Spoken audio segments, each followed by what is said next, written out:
राज्य के प्रेसिडेंट के रूप में गवर्नर का क्या रोल रहता है? आज के वीडियो में हम जानेंगे गवर्नर से जुड़े सभी इंपॉर्टेंट आर्टिकल्स। तो चलिए स्टार्ट करते हैं।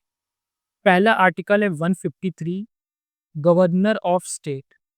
हर राज्य में एक गवर्नर होगा और एक व्यक्ति दो या अधिक राज्यों का गवर्नर हो सकता।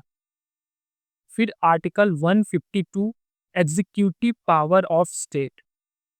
राज्य की एग्जीक्यूटिव पावर गवर्नर में वेस्टेड होती है और ये पावर वो अपने नाम पर इस्तेमाल करता है। Article 155, appointment of governor. तो गवर्नर को प्रेसिडेंट अपॉइंट करता है। Article 156, term of office of governor. देखो, गवर्नर का जो टर्म होता है वो 5 साल होता है, लेकिन इसे प्रेसिडेंट कभी भी हटा सकता है। Article 156, qualification of governor. देखो, जो गवर्नर होता है ना, उसको भारत का नागरिक होना चाहिए और एज उसकी कम से कम 35 साल तो होनी चाहिए। Article 158, condition of government office. देखो, जो गवर्नर बन रहा है ना, वो किसी प्रॉफिट ऑफ ऑफिस में नहीं रह सकता। राज्य में रेसिडेंट देना पड़ेगा उसको और जो उसकी सैलरी है वो पार्लियामेंट डिसाइड करता है। Article 159, oath, affirmation by governor.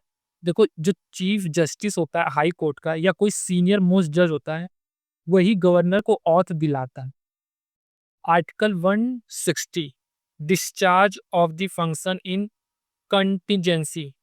मान लो राज्यपाल बीमार हो जाए या किसी वजह से उपस्थित ना हो, तो प्रेसिडेंट किसी और को ड्यूटी असाइन कर सकता। Article 161, power to grant pardon. राज्य में जो राज्य के केस में जो गवर्नर होता है किसी को माफी दे सकता है, राहत दे सकता है, इस तरह के उसके पास अधिकार होते हैं आर्टिकल 161 में। और article 162, extent of executive power of state. देखो, जो ये 162 है, ये राज्यपाल से ज्यादा ये बता रहा है कि कोई राज्य की एग्जीक्यूटिव पावर की लिमिट क्या है।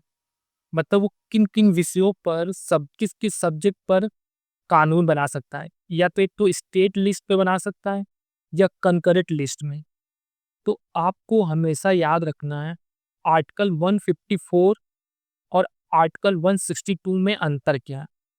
तो आर्टिकल जो 154 है वो ये बताता है कि गवर्नर ऑफिस हेड है और 162 जो बताता है वो स्कोप बताता है, बाउंड्री बताता है कि कहाँ तक हम राज्य अपना कानून बना सकता है। अब देखो, कुछ इंपॉर्टेंट पॉइंट है जो आपको याद रखना है। जैसे वन आर्टिकल 213, ये गवर्नर के पास ऑर्डिनेंस पास करने का पावर होता है और ये सीएम को अपॉइंट करता है और हम असेंबली को डिसीजन लेता है और ये प्रेसिडेंट के एजेंट की तरह काम करता है। तो ये सारे पॉइंट आपको याद रखें।